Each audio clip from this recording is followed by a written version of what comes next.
that I'm going to do tonight is called Apartment 8H, 50 Paladino.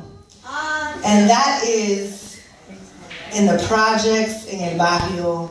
My grandmother landed there in 1953. And my grandfather was in the Korean War, and she was a factory worker, and they had 6 kids. And she stayed there until like a few years ago. It was a 3-bedroom. She had 3 boys, 3 girls, so they gave her a 3-bedroom. And when they realized that she was still there, they was like, no, get out. But we had a good time, all of us. The whole family stayed there. We all had sleepovers there. But, you know, apartment 8H, 50 Paladino, man, that's where it was at. So this is an homage to the home that we grew up in. Not, you know, I feel blessed that I was able to grow up in the home that my mother grew up in. And my mother, like I said, is here tonight. And I just want to say happy birthday to her because she turns a delicious 25 on Tuesday, on March 31st. So happy birthday, Mommy. I'm so happy that you're here. She's not from Summer. She's from Jersey. She lives in Jersey now. So this was a huge surprise. So this is dedicated to you.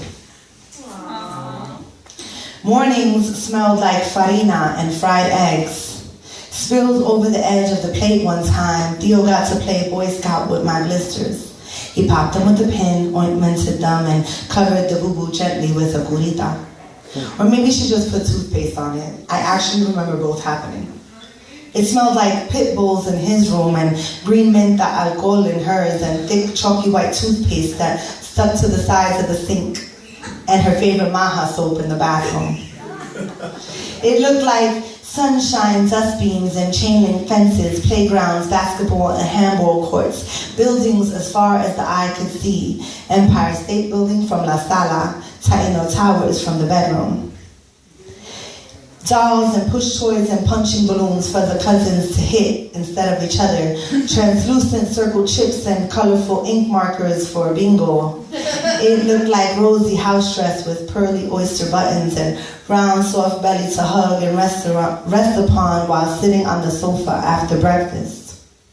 It felt like thin sheets de la tercera, thick foam pillows, the harder the better. Curious fingers run carefully over the guido. Oh, curious fingers run carefully over the guayo, because trust, that makes a difference.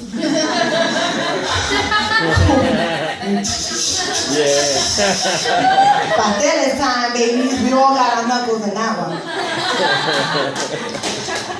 Cool window on warm cheek, drawing hearts on moist glass, little fingernails dragged over the guido.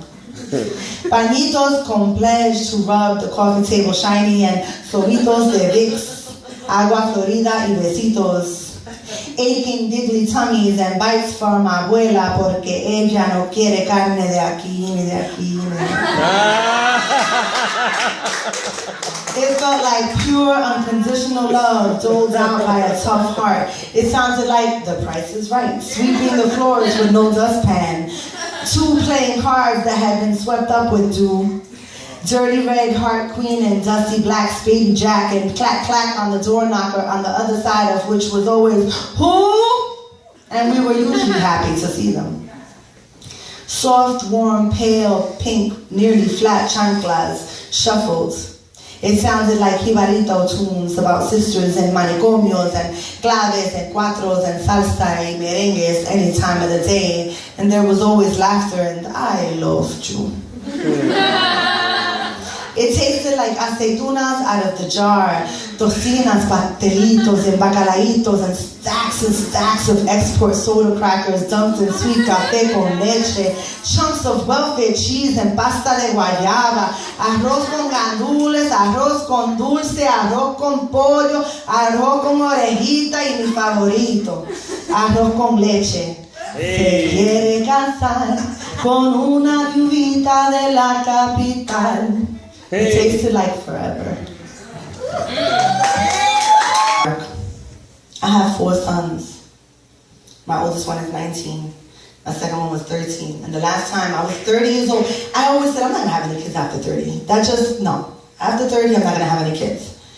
And so when I was 30, I got pregnant and had twins. Because that last one was meant to happen. So I was like, no, I'm gonna make my 2 times at 30 years old. And I had 2 because I was meant to have those 4 sons. And they're adorable. And thank you. She made me sad. She came over. I was like, I got this thing, I gotta do it. One day he was over there like, let's do this. That's what people are. I haven't seen you in a minute. God bless. She knows the hustle.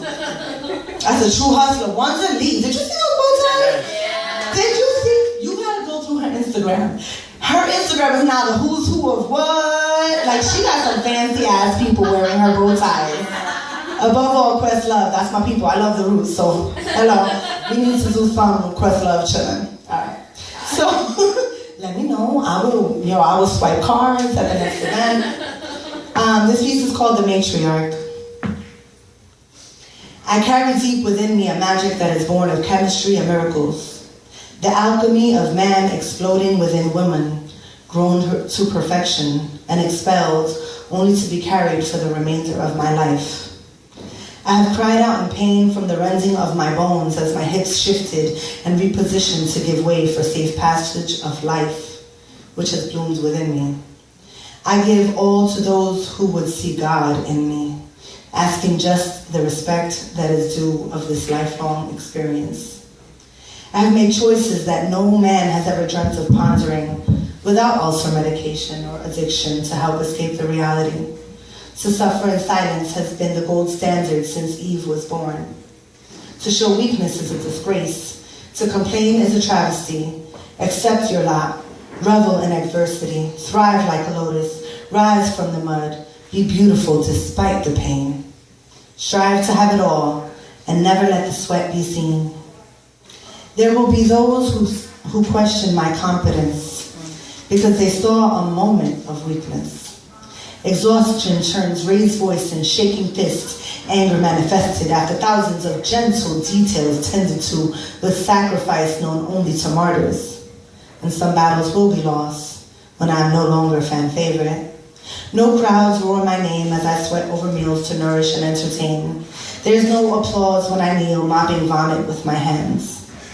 When my child sweats into my shirt, who gasps in awe as I break fever and place him flushed cheek gently back into a nest of assurance.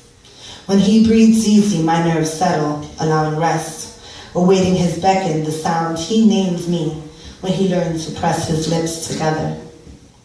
To see his eyes light up because his imagination has been sparked. I run through life lighting torches, and I lift them up high to see over the mountains, show them how to traverse the valleys, and that it's natural to take a tumble. I stand at the peak, tossed off the residue, press my lips to their spirits and speak victory into their lives, pray power and grace into their bones, the world an extension of my womb, because in it they live.